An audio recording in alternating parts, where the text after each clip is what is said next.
Ayan po mga kalingap, hello po, magandang gabi po sa inyo lahat, is Kuya Jens, and welcome back po sa aking YouTube channel. Sa mga bago lang po sa aking YouTube channel, huwag niyo pong kalimutan mag-subscribe and click the bell button para lagi po kayo updated sa ating mga bagong upload na video. At huwag po natin kalimutang suportahan ng Butim Kalingap sa pangunguna ni Kuya Val Santos Matubang, Ate Edna Vlog at syempre Kalingap Rob.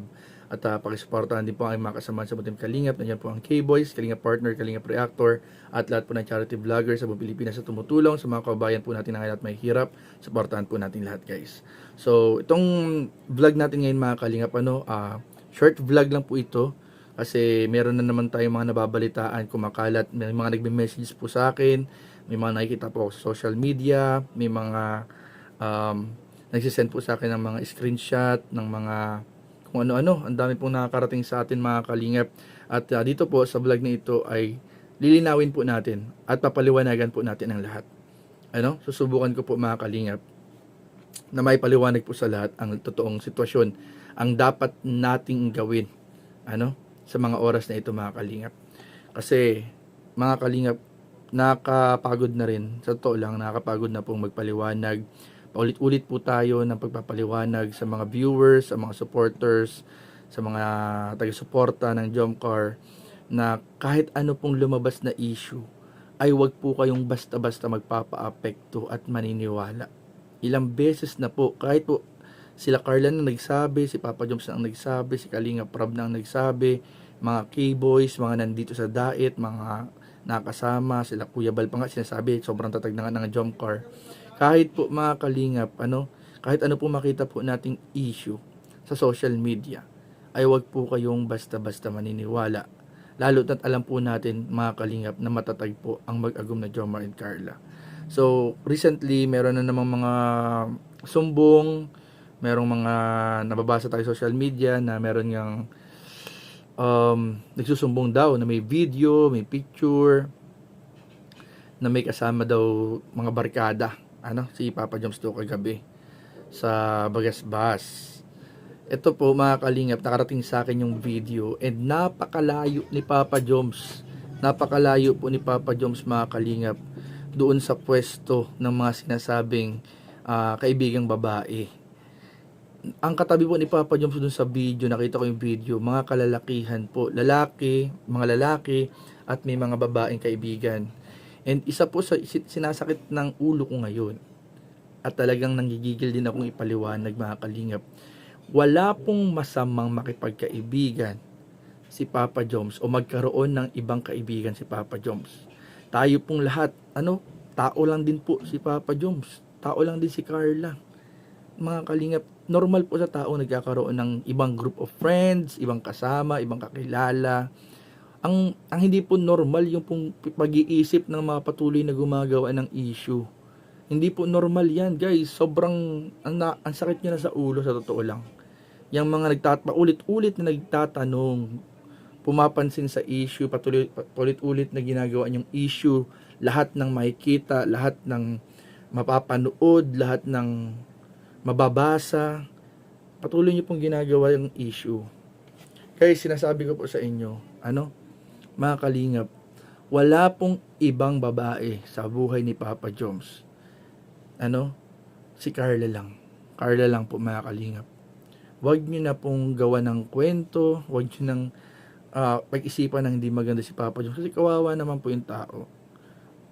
Bigyan naman po natin ng space na makahinga-hinga sa toxic na social media. Ganon din si Carla, mga kalingap. Bigyan din natin sila ng space, privacy ba? Kasi sa ginagawa po ninyo, parang yung sinasakal yung mag-agum. Na lahat ng kilos binabantayan nyo. And usually, ang nagbabantay lang naman ng lahat ng galaw, mga bashers.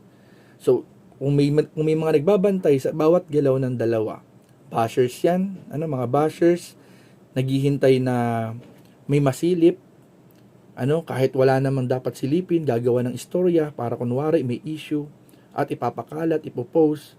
So, yun namang mga mabilis maniwala, naapektuhan agad. So, ang sakit sa ulo po mga kalingap. And nakaka-stress din po na palagi na lang sa mga live. Palaging may mga nagsusumbong. Palaging merong, ano ba Kuya Jens, ano ba talaga ang totoo? Guys, ilan taon, more than 2 years na po ang Jomcar. Magtatatlong taon na. Magtatatlong taon na po mga kalingap ang Jomcar. Talaga bang hanggang ngayon naniniwala pa rin kayo sa mga fake news at sa mga issues? Di ba kayo napapagod? Di ba kayo nagsasawa? Na kunting may mag-post lang, may mag-comment lang, may picture lang, screenshot, may mga video, paniwala na kayo agad, apektado na kayo. Kung totoong talagang naniniwala kayo sa mag-agum at kung talagang sinusuportahan nyo ang mag-agum, kung talagang Jomcar matatag at supporters na matatag talaga din kayo, hindi kayo basta-basta magpapa-apekto po sa mga nababasa po, nakikita ninyo. Kasi kung totoo yan, kung totoo man yang mga nakikita po ninyo, kami mismo din dito malalaman namin, pero guys, alam namin po mga kalingap, na walang iba po si Papa Joms. Maawa naman kayo kay Papa Joms. Ginagawa na ang lahat para mapasaya kayo. Ginagawa na ang lahat ni Papa Joms para ma-entertain po kayo.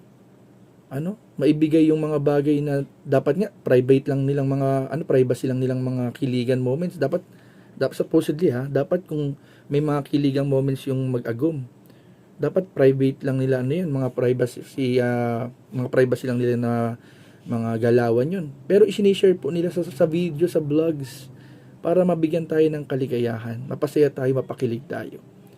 And yan ba yung isusukli pa natin kay Papa Joms, kay Carla? Gagawan pa ng issue? Paulit-ulit. Pag may nag-live, masumbong. Pag may nag-live, masumbong. Yung iba naman pinapalaki pa yung sumbong, pinapalala yung sumbong. So, anong mangyayari? Kawawa naman yung mga taga-suportang naapektuhan. Kawawa naman yung mga matatandang nakakaramdam ng bigat sa dibdib. Kawawa naman yung malulungkot na mga OFW na umaasa nga na mapasaya sila sa simpleng bagay, maibsan yung lungkot nila sa ibang bansa, ay nabibigyan pa ng problema dahil sa mga pinagagawa ng mga bashers at pumapatol sa mga fake news. So ako po mga kalingap, short vlog lang ito, patapos na rin po tayo. Gusto ko lang sabihin sa inyo mga kalingap, Jomcar matatag hanggang dulo. Wala pong iba si Papa Joms, matatag po ang Jomcar, wala po tayong dapat ipag-alala. At bilang bulong ko po sa inyo, ito para bonus na po ito sa inyo mga kalingap. Magkasama po kanina ang mag-agum. Abangan niyo po yung vlog. Sa mga ginawa nila kanina. Yan po, sana pakiusap lang po guys. Tama na po yung mga nakaka-stress na bagay. Sana po maunawaan po ninyo. And sana po pagbigyan po natin ang mag-agum na magkaroon naman po ng peace of mind. So yun lamang po mga kalingap. Maraming po salamat. God bless you. Love you. Bye bye.